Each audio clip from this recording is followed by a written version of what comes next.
Saudações alvinegras, aqui são os meninos de Fora da Vila, eu sou o Carlos Zucchi, trazendo para vocês aí um novo vídeo aí após um breve período de férias.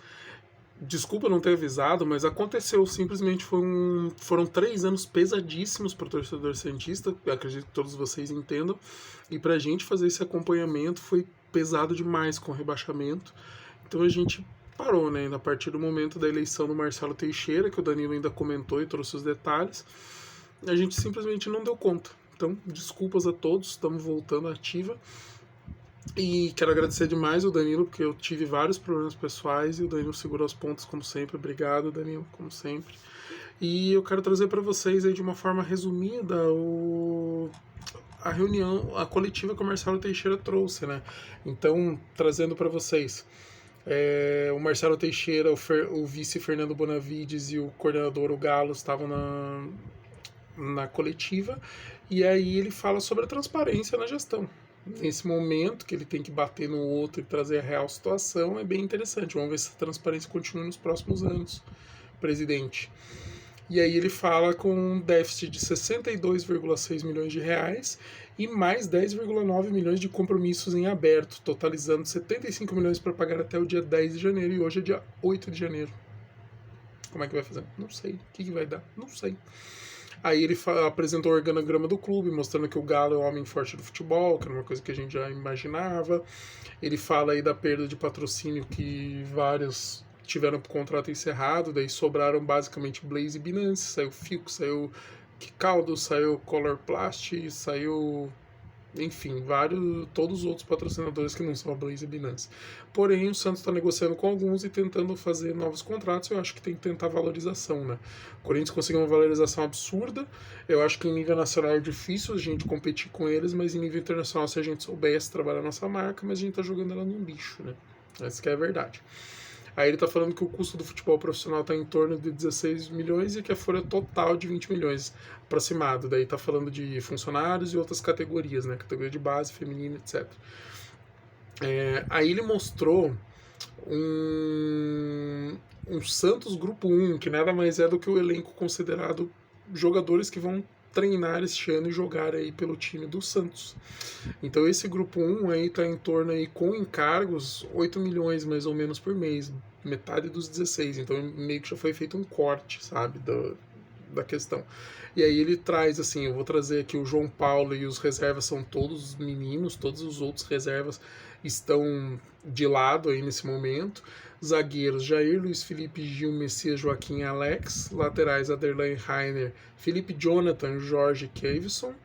Volante: o Rincon, Alisson, Pituca, Zanocelo, João Schmidt, Sandri. Meias: Juliano, Casares e Nonato. Atacantes: da direita, Marcelinho, Wesley e Otero.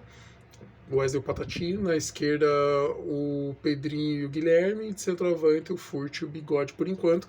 O Morelos não tá na lista 1, ele tá na lista 2.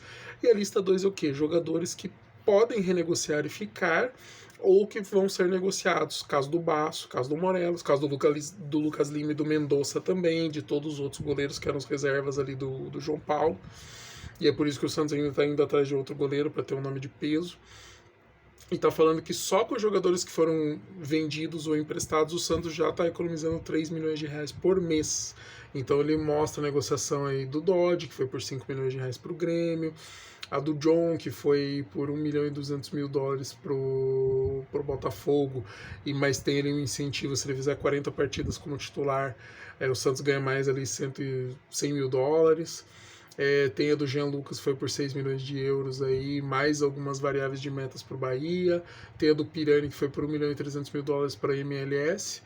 E o Santos fica com 30% de mais-valia. Então, se ele for vendido, um mosquito me seguindo aqui, por mais que isso, o Santos fica com 30% do que passar. Então, digamos que seja vendido aí por 2 milhões e 300 mil, que seria 1 milhão a mais, o Santos ficaria com 300 mil dólares da porcentagem, que é os 30% da mais-valia.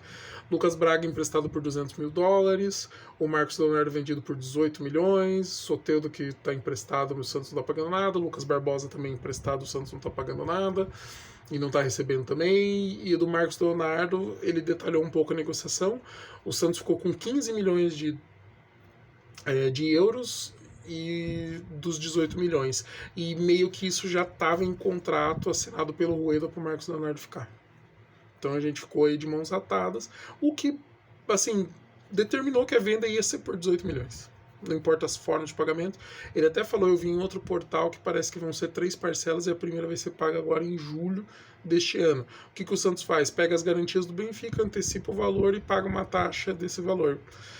É horrível fazer isso, porque o Santos perde dinheiro de juros, porém é o único meio de usar o dinheiro que precisa agora, nesse instante.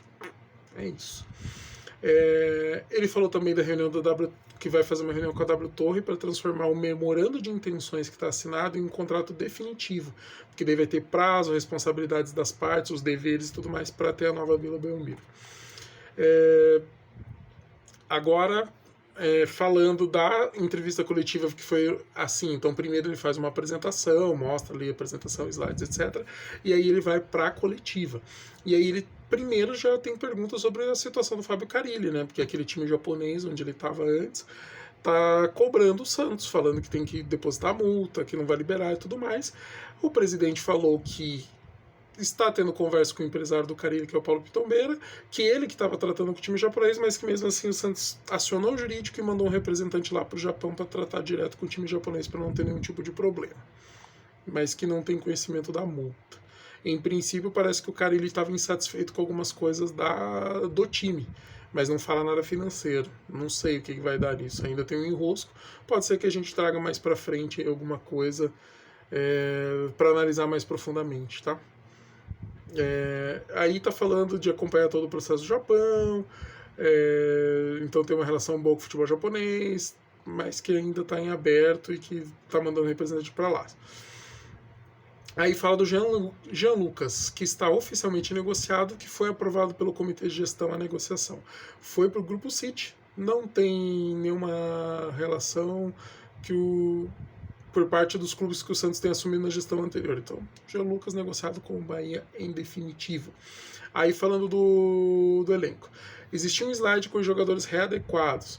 Divulgas você, pois todos os atletas e os que ficaram aceitaram a renegociação. E daí ele falando que vai colocar por posição os valores que economizamos, que é importante esclarecer que está assumindo num período atípico.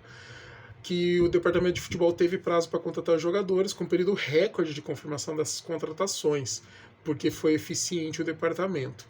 E que os jogadores acreditaram no projeto, aceitaram assinar um contrato de risco, né, que foi aquele pré-contrato até oficializar.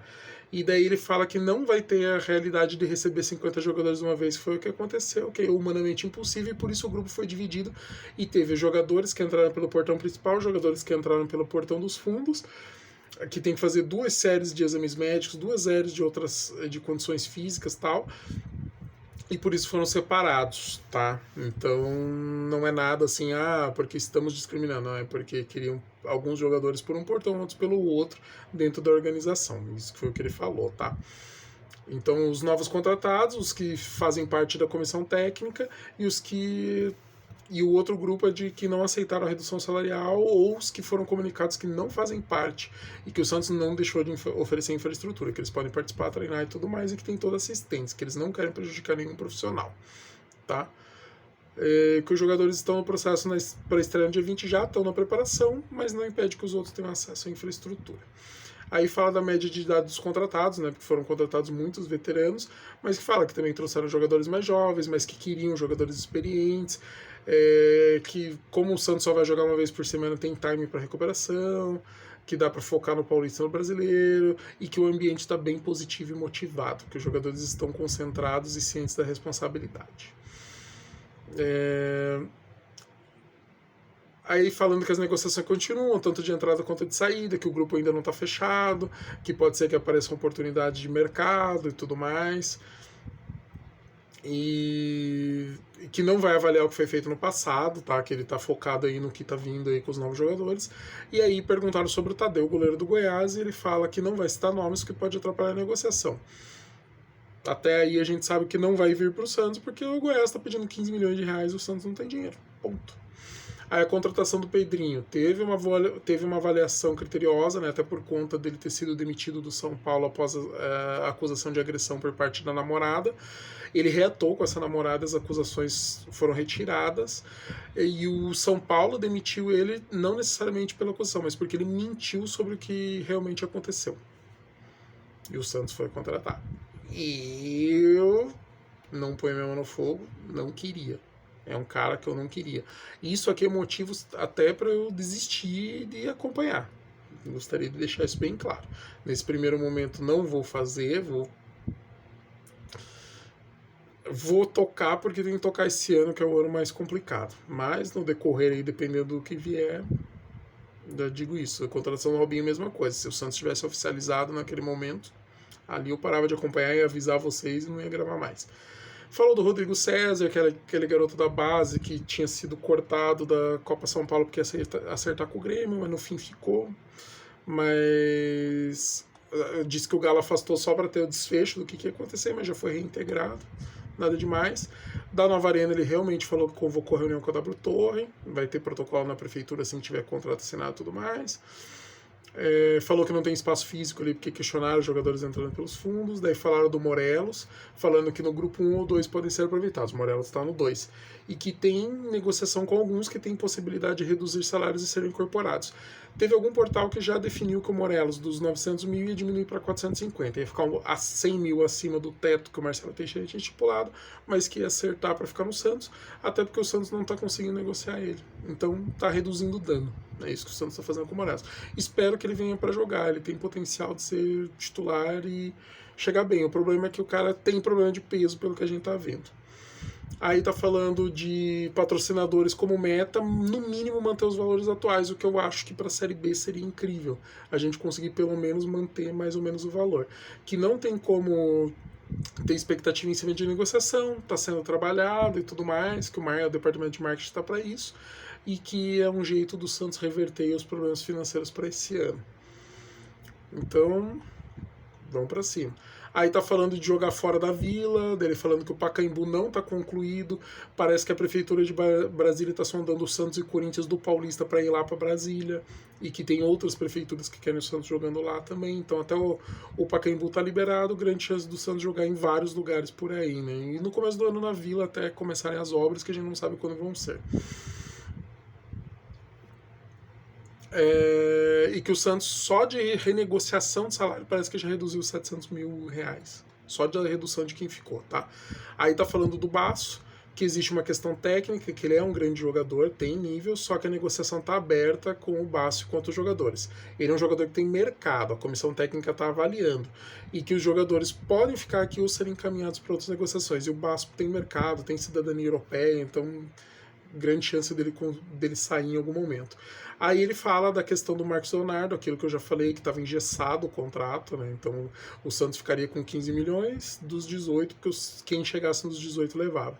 Mas que o Santos tem direito a 10% de mais-valia e que retirou também os 10% de direito do agente, porque daí o Santos ficou com esses 10%, né? Então, e daí falou, né, que foi o extremo de negociar o jogador, e que o Benfica, quando anunciou os 100%, que é isso mesmo, tá? 18 milhões por 100%, é isso.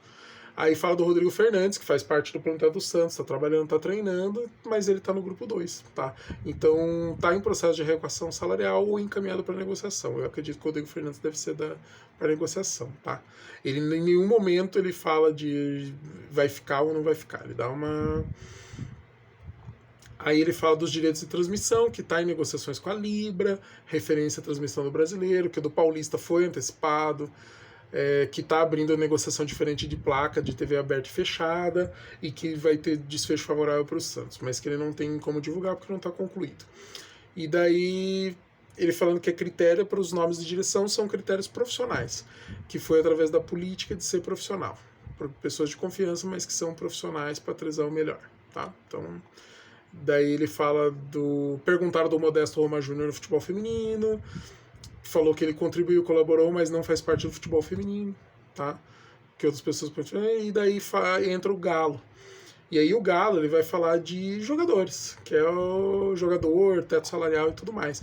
Passar rapidinho que fala do Zabala, que ele estava na transição, mas tem potencial aí de jogar, de integrar o elenco principal em alguns momentos, mas por enquanto ele está no sub-20.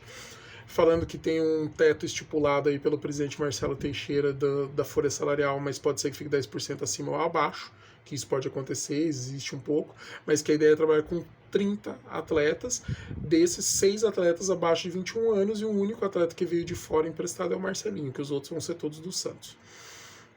Aí do Morelos tem uma negociação com o representante, mas não está definido. Do Felipe Jonathan, que ele não tem mais negociação com Fortaleza, foi só uma sondagem, ele vai seguir no Santos. E que o Basso é uma escolha técnica em função das competições. Ele é um grande jogador que admiro muito, mas foram escolhas. E não foi dada a ele a opção da permanência por causa de salários. A escolha dada a ele é para ele procurar outro clube. Por enquanto é isso. Aí fala que todos os atletas se colocaram à disposição para readequar salários e que das posições para fechar o elenco falta um. E a gente entende que é o goleiro, né, em princípio, nesse primeiro momento. Aí ele fala do Otero e do Casares, que foram atletas que já trabalharam em 2018, que o Otero fez algumas quantidades de jogos e gols, que os dois têm bola parada, e bola parada na Série B pode decidir jogo e tal, tudo mais. Do Luiz Felipe do Zanocelo fala que o Luiz Felipe foi o segundo melhor zagueiro da Série B e que isso chamou atenção, que ajudou bastante no Carilha a acertar o sistema defensivo na passagem anterior, e que o Zanocelo pode recuperar o potencial jogando numa equipe equilibrada. Tem potencial. Aí fala do Rainer, que era a reserva no Coritiba, né, que foi rebaixado, e daí ele fala que o Rainer é muito rápido e que daí ele tem uma característica diferente do Aderlan, que o Aderlan é mais construtor de jogo, e daí ele fala que na esquerda é a mesma coisa, que o Jorge, que constrói um pouco mais, tem o Felipe Jonathan, que é muito técnico, e o Kevson, que é mais agressivo, mais rápido. Aí fala do Alisson, que ele deve voltar no fim de fevereiro, que eles contam com o jogador, porque ele é uma liderança. E do Derlis Gonzalez, que nunca teve negociação. E daí, de opções da lateral direita, falaram do Andrei Quintino, que ele tá jogando mais à frente, mas que também é um jogador que foi conversado, tem potencial de integrar na mesma situação do Zabala. Do Tadeu e Marcelo Grohe, goleiros, ele fala que não dá para falar de especulação, porque pode atrapalhar a negociação, tá? E o que a gente sabe é que o Tadeu é muito caro e o Marcelo Grohe, dependendo aí do mercado, vai ser difícil porque é um jogador caro, tá jogando na Arábia, ganha muito. Acredito que para jogar uma Série B e disputar a posição, difícil. É mais fácil o Santos talvez ir para um jogador de outro perfil, que tem ali um mercado e tudo mais. Resumão aí da coletiva, tá? Depois eu posso trazer pontos específicos, vou tentar trazer pequenos pontos ali, então falar mais do Carille, falar mais de contratações, falar de algumas coisas que o Galo trouxe. Vamos aos pouquinhos trabalhando para trazer os vídeos de volta para vocês. Muito obrigado você que acompanha o nosso trabalho e vai retomar aí, né, acompanhando a gente. Agradeço demais sua atenção, curta, comente, compartilhe, se inscreva no canal, ative as notificações e vamos que vamos para cima deles. Um grande abraço e feliz 2024 para todos nós.